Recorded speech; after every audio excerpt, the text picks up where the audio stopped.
இவன் இந்த hero heroine அப்படிப்பட்ட படமா இருந்தா கண்டிப்பா பண்ணியிருப்பாரு. இந்த கான்செப்டை கன்வே பண்ணணும்னு ஒரு போஸ்டர் டிசைன் சார்.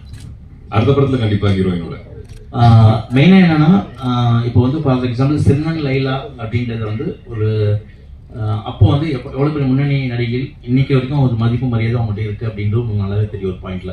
ஸோ இந்த கதைக்குள்ளே வர்றாங்க அப்படின்னா அவ்வளோ சீக்கிரம் அவங்க ஈஸியாக வந்துட மாட்டாங்க ஒரு பாயிண்ட்ல. அதாவது இந்த கதைகள் வந்து ஓகே பண்ணி வர்றது அப்படின்றது. ஸோ எத்தனை காட்சிகள் அப்படின்றத விட என்ன மாதிரியான கேரக்டர், எந்த மாதிரியான ஒரு ஆழம் இந்த டெப்த்துக்குள்ளே வந்து அந்த கதைக்குள்ளே இருக்குது அப்படின்றது உள்ளே வருவாங்க. அப்படிதான் ரெண்டு பேருமே வந்து ஓகே சொல்லி இந்த கதைக்குள்ளே வந்திருக்காங்க.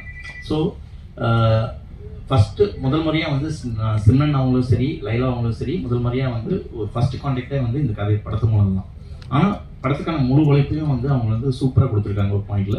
இன்னைக்கு வந்து ஃபர்ஸ்ட் அந்த அவுட்புட்டும் பார்த்துட்டாங்க. இன்ன வரைக்கும் வந்து ஒரு பெரிய ஒரு வெல்விஷராக இன்ன வரைக்கும் படத்தை வந்து பாராட்டி அது நல்லா கண்டிப்பாக டெஃபினட்டாக வந்து ஆடியன்ஸ் எடுத்துகிட்டு போவோம் அப்படின்றது ரெண்டு பேரோட என்கரேஜ்மெண்ட்டும் இந்த படத்துக்கு இருக்குது ஒரு பாயிண்ட்ல. ஸோ கரெக்டான டைமில் நாங்கள் எல்லாருமே வந்து மீட் பண்ணுவோம் ஒரு பாயிண்ட்ல. சார் ஆதி சார், சார் கல்யாணத்துக்கு முன்னாடி ஈரம்ங்கிற பேய் படத்தில் நடிச்சீங்க, கல்யாணத்துக்கு அப்புறம் சப்தம் பேய் படத்தில் நடிச்சிருக்கீங்க. ரெண்டுத்துக்கு என்ன டிஃபரன்ஸ் பாக்குறீங்க? அதாவது கல்யாணத்துக்கு முன்னாடி பேய் படம், கல்யாணத்துக்கு அப்புறம். அதான் சொன்னல சார், கல்யாணத்துக்கு முன்னாடி பேய் மேல நம்பிக்கை இல்ல, கல்யாணத்துக்கு அப்புறம் இல்ல சார், நீங்க நினைக்கிற மாதிரி இல்ல சார். கரெக்ட் சார், படம் பிரமாதமா பண்ணியிருக்கீங்க, எல்லாம் நல்லா பிரமாதமா இருக்கு. சப்தம்னு இந்த டைட்டில் வந்து பளிச்சுன்னு தெரியற மாதிரி மக்கள் ரீச் ஆகிற மாதிரி இல்லையே. எழுத்து இல்லை என்னன்னா, இப்போ ஒரு அந்த கேள்வியே வருது இல்லை ஒரு பாயிண்ட்ல. ஸோ அதுக்காக வந்து நம்மளுக்கு புரியாமல் இருக்கக்கூடாது. ஏன்னா எண்ட் ஆஃப் த டே வந்து எல்லாமே ஆடியன்ஸ்ட்டு போய் சேர்க்கணும் அப்படின்றதுக்காக ஒரு படம் பண்ணுறோம். அதே நேரத்தில் ஒரு பாயிண்ட் வந்து நம்ம ஒரு கிரியேட்டிவிட்டி பாயிண்ட் இருக்குல்ல ஒரு விஷயத்த, அந்த விஷயத்த வந்து அழகாக வந்து சத்தம், இப்போ சில பேர் நோட் பண்ணி சொன்னாங்க சத்தம்ன்றது அந்த ஃபாண்ட்லயே வந்து சூப்பரா பண்ணிருக்கீங்க. ஸோ அந்த பாராட்டும் நம்ம எடுத்துக்க வேண்டியது ரொம்ப நல்லா இருக்கு.